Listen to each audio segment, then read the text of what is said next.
Good morning to you, Priti Patel. Good morning. Now, you actually raised this issue of exploitation in a speech to the United Nations before you left your job as International Development Secretary.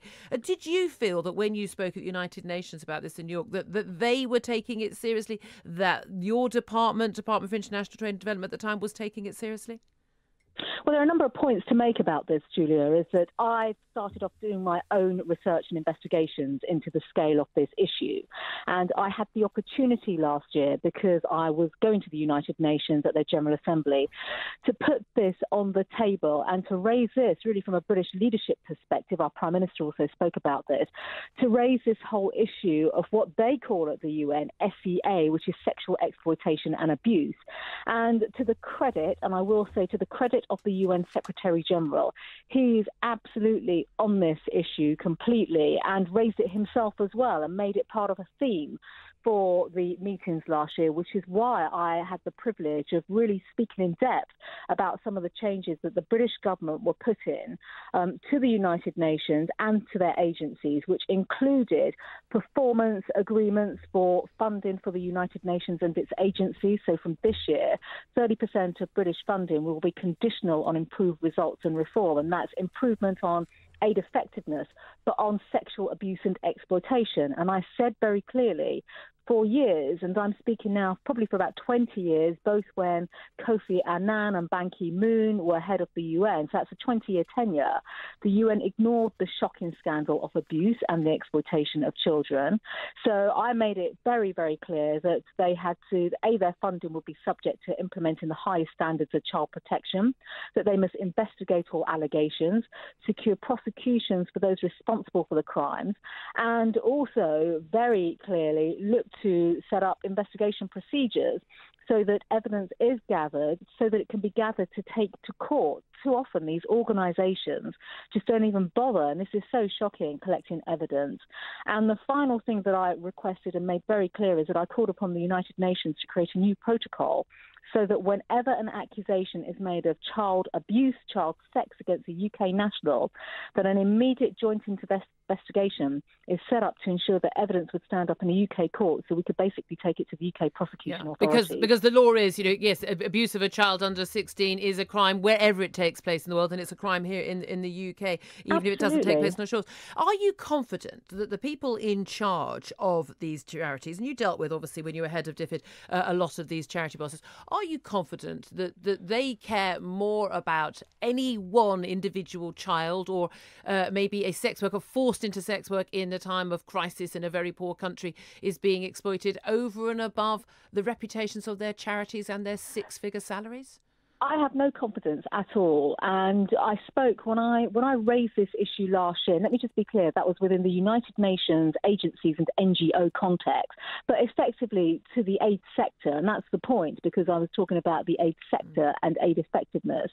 What was very clear, certainly from, and I think we see this now with Oxfam, sadly, that they are operating, not as a humanitarian charity. Now, I'm not dismissing the work that they do. They do amazing work around the world, as do some of the other brilliant charities. Save the Children do as well. I think they are quite incredible, and their leadership is very strong there as well.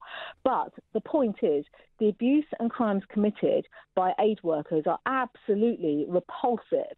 And in the case of Oxfam, where were their safeguarding concerns? There are endless failures, both within the international division, as we saw with this guy, but worse still, equally as bad in their domestic operations as well, in their shops, as we now know, letting down vulnerable people.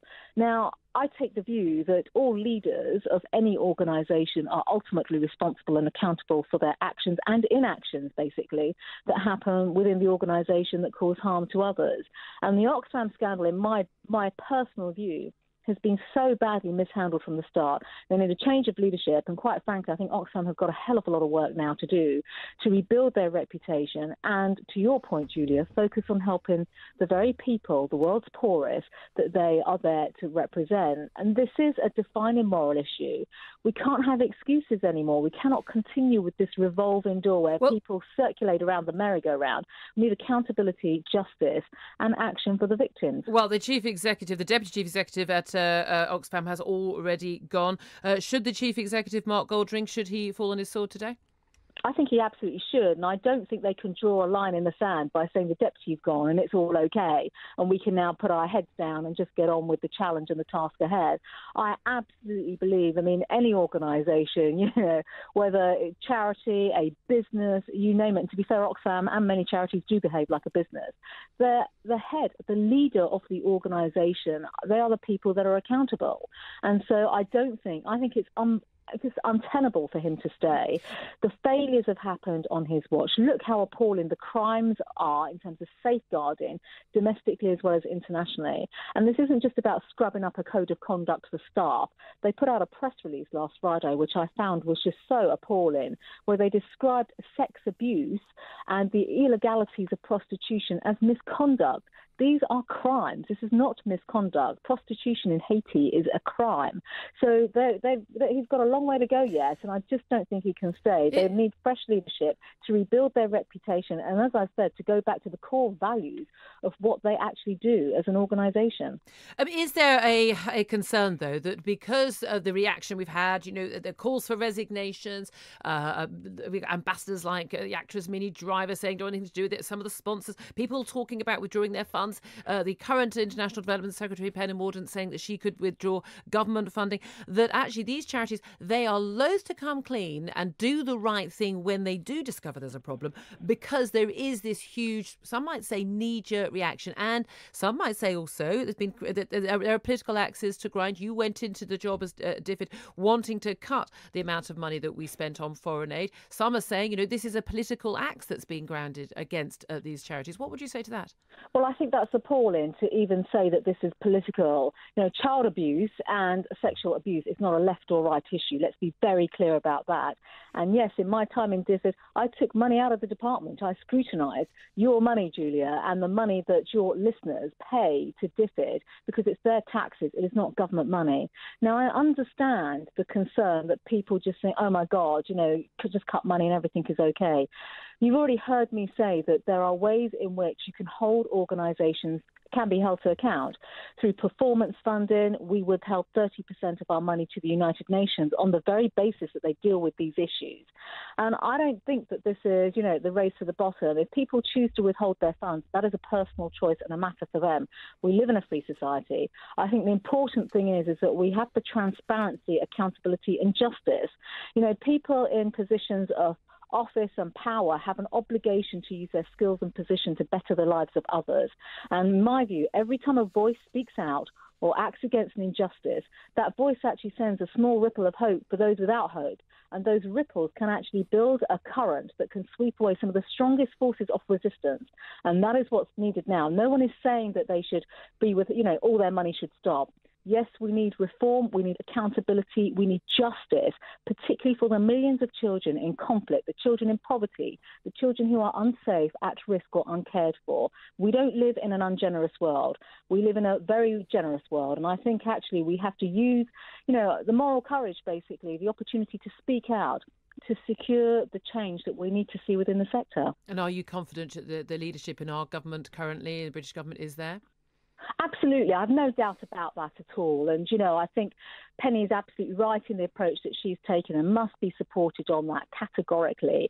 But I think this really has shone a spotlight. And, we mustn't forget, I know we're speaking about Oxfam, but we have a sector that needs to be reformed. And, I set out reforms previously. There is a good platform for Penny to build upon in terms of performance, accountability, transparency. I noticed the United Nations themselves last night picked up on an issue that I raised with them last year on immunity.